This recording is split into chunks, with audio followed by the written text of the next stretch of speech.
What's up guys, how's it going, and welcome to the Midnight channel. Today we have an interesting video to talk about something that I feel a lot of people have been addressing lately, but I figured I can give you my 2 cents and talk about my own feelings about the port of Persona 3 Portable and what I think about this, because I think there's a lot of people that have a lot of different opinions on these things, and I think a lot of the opinions are valid. So let's go ahead and jump right into it here. And once again I want to say Atlus has done a lot of questionable decisions in the past when it comes to ports. I addressed a lot of them in previous videos, in previous reviews as well. I've been lucky enough to get review codes for several of the games. I did not get one for Persona 3.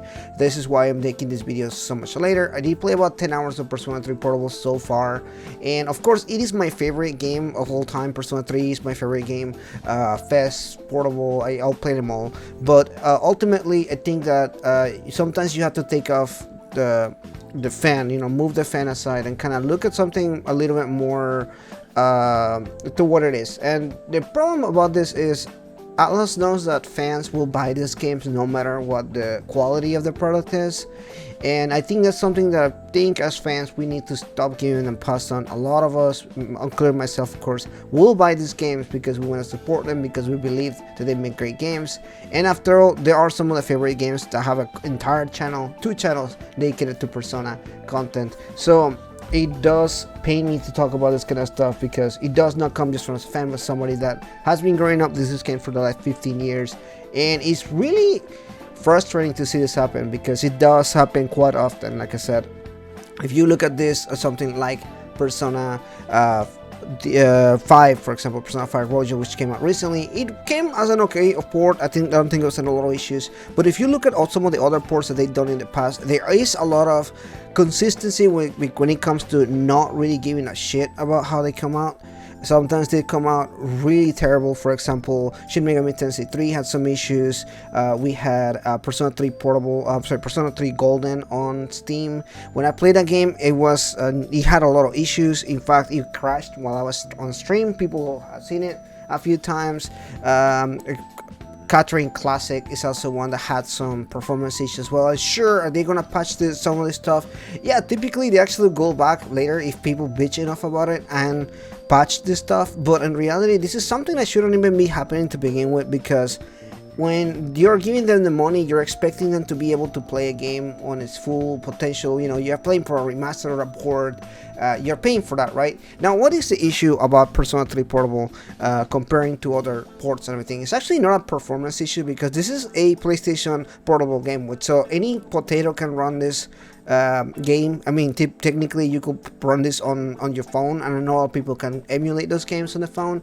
The problem actually comes out the quality of how they quote remaster this thing, because what they did is basically they dumped this into some AI generating software, and basically just let it just do its thing and enhance this to 4K or 1080p or whatever it may be. With that being said, the problem with that is there is no care into doing that. The computer did it, and you can clearly see that it's really badly done, because the backgrounds are not really well made. There's a lot of problems with how the backgrounds look. There's a lot of problems with looking at them, and looking at, like, the backgrounds don't make sense. Sometimes they're a bit of blurry. The character portraits look okay at times, so some of them don't.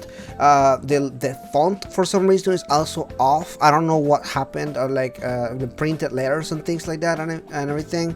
I think just the fact that they just dumped this into an AI generating enhancing software of the sorts. I don't know if anyone actually used those. I have in the past, because I make YouTube videos, and sometimes I need a better thumbnail, more high resolution or something like that, so I will try to enhance that myself on, like, the AI websites and everything. And typically these enhancing software don't really know exactly what they are enhancing, so what the product is, what comes out of it, comes out to be pretty mediocre. And that's pretty much the problem with this particular thing. It's just a very, very lazy port. Now, I understand this is $20, and $20 is not a lot of money to a lot of people, including myself, because I can't afford $20. But it does leave a bad taste in my mouth, because if they're able to do this with their beloved franchise Persona. No, this is not another Shin Megami Tensei game. This is not another spin-off. This is not another SMT game or something. This is their cash cow. This is literally where they're making their money. This is what saved them from bankruptcy a few years ago.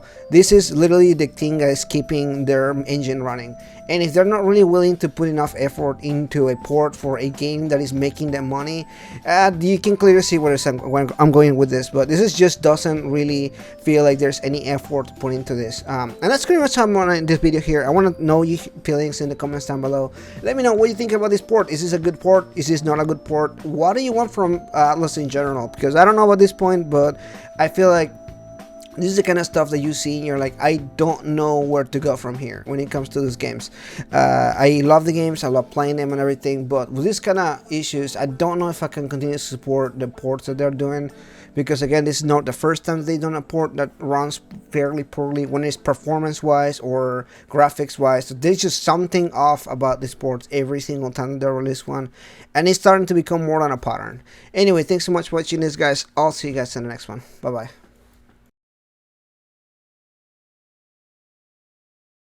But before we end this video, I want to thank all the members: Miko, Another Fox, Demicro, H2DK, King Narukami 45, Ita McNeil, and Rising Oblivion. Thank you so much, guys, for your support. I couldn't make these videos without your help.